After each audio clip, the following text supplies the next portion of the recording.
শুভ সকাল বন্ধুরা। আজ 2 এপ্রিল 2026।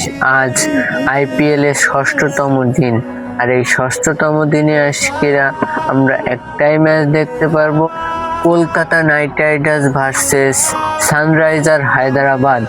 যে এই দুইটা টিম প্রথম ম্যাচ দুইটা হেরেছে, মানে এক একটা ম্যাচ করে হেরেছে দুইটা টিম। প্রথমে ব্যাঙ্গালোর সাথে হেরেছে সানরাইজার হায়দ্রাবাদ, এবং পরের ম্যাচে দ্বিতীয়তম ম্যাচে এসে মুম্বাইয়ের সাথে হেরেছে কলকাতা নাইট রাইডার্স।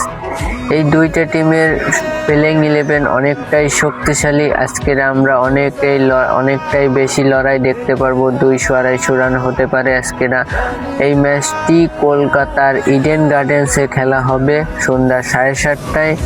তো বন্ধুরা, এই ম্যাচটি কোন টিম জিততে পারে অবশ্যই কমেন্ট করে জানাবে। ভিডিওটা ভালো লাগলে শেয়ার করে অবশ্যই পেজটি ফলো করে দেবে।